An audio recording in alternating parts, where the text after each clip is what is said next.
Hey, Wolfkins here. Today I want to talk about the Marvel Multiverse TTRPG. This is a brand new system that just came out not too long ago, I think maybe 2 weeks ago.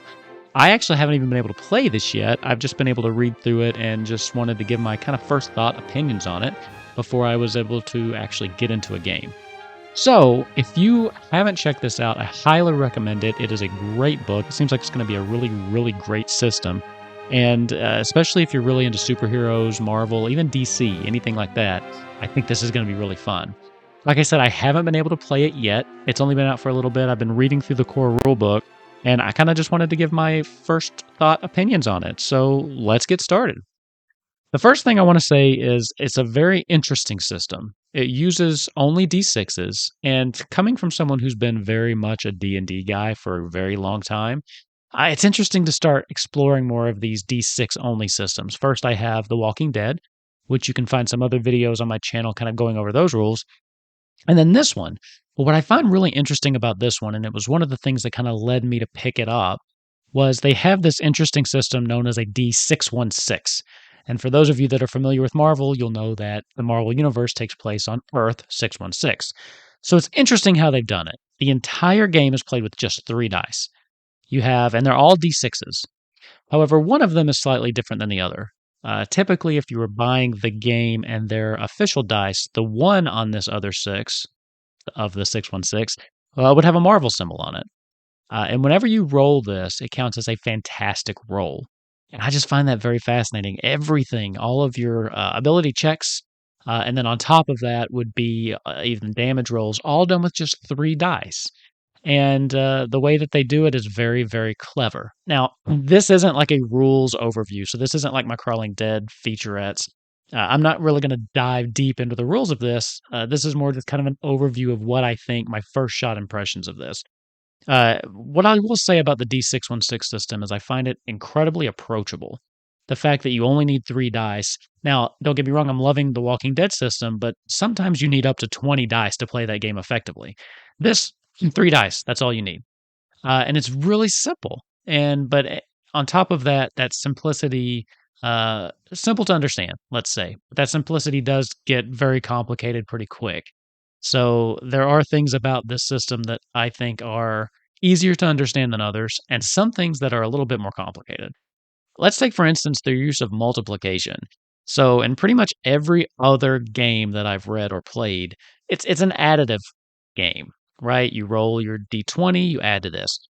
In the Walking Dead game, you roll a number of dice, and then you don't even really have to add them up. This one uses quite a bit of multiplication, and it's not difficult multiplication. You don't need a degree in calculus or anything, but essentially your character will always have a rank, and this is basically their power level, their power set.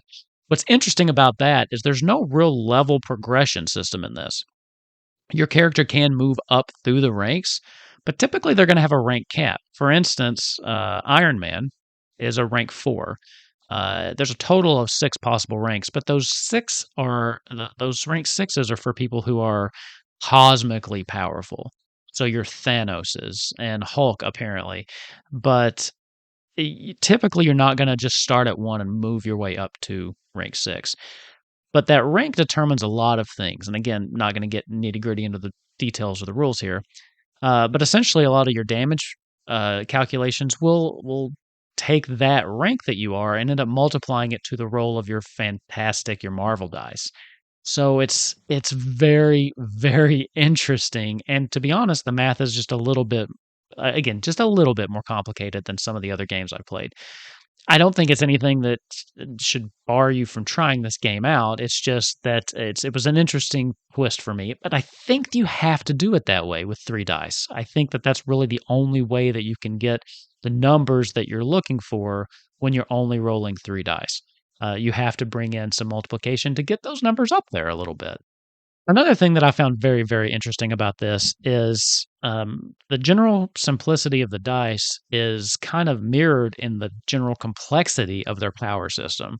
So even your melee-based fighters have a power set, right? So even if you're playing somebody like a Nightwing, or I guess to keep it with Marvel, a Wolverine, someone who primarily uses just a melee attack, you still have a incredible list of powers, which kind of makes every character feel like you're playing some kind of spellcaster from D&D because there is no just basic here's your, here's your attack. Here's your attack, here's your defense. You need to pick powers to do all that. So even those that are focusing on melee combat, they are looking through this giant power set and having to pick and choose what they want. Each power has a different kind of ability that it does, what it plays off of, and then sometimes drawbacks with that. But it's very complex in that. And actually, the majority of this book is just a list of the powers. Like I think it's chapter 7. Yes. So you can just see here whole list of different powers that you can select from. And again, even your melee based combatants are going to need powers such as mighty or which increases your strength, things like that.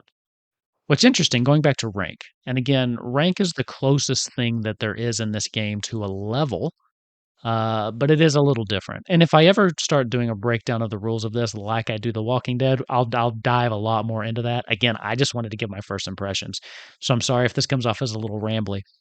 But the power set is determined by your rank.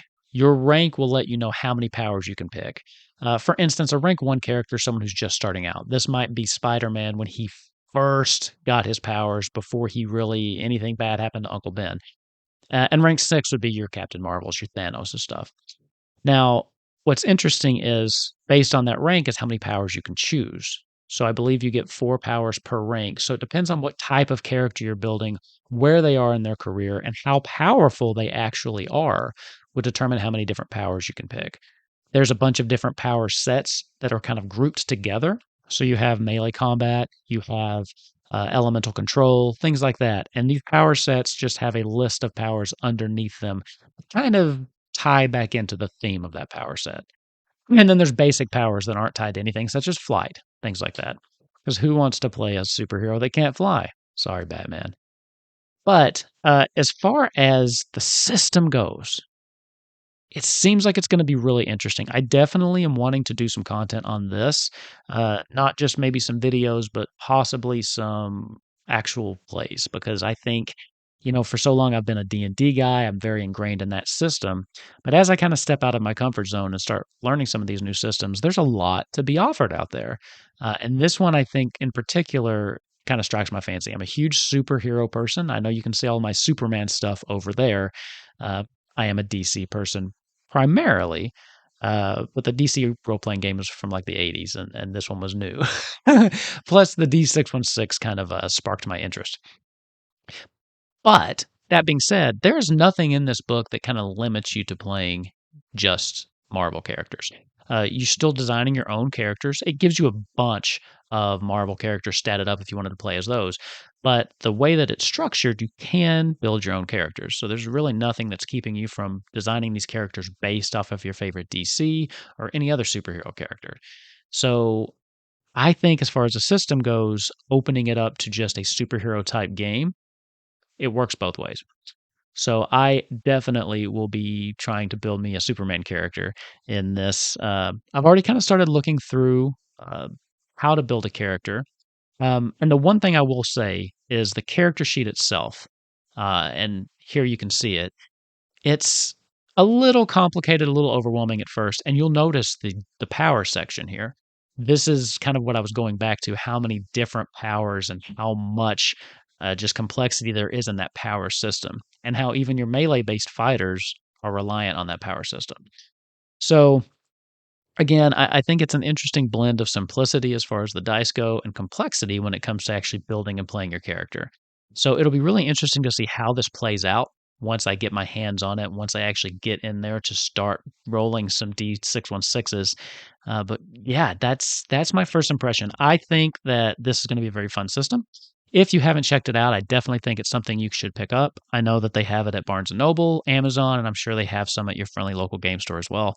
If you're interested in Marvel, if you're interested in just superheroes, TTRPGs, or just fun, interesting new systems, I think it's definitely worth checking out. So right now, this is all they have, the core rulebook. I do know that they have a adventure module coming out later in the year, but it's not currently out yet. But there's more than enough here to just kind of go ahead and start your own campaigns and start playing around with things. So I think I will go try to build a character. Maybe I'll give you a preview of what that is whenever I get it put together, but I think that's what I'm going to do now. So yeah, I think this is something you should definitely check out. It's cool, as cool as superhero TTRPG can be. Have you had a chance to pick up a copy? And if so, what did you think? Let me know in the comments. Let's chat about it. I'd like to hear your opinions on the system and be looking forward to diving into this even deeper in the future. But with that, thank you for watching, and we'll see you next time.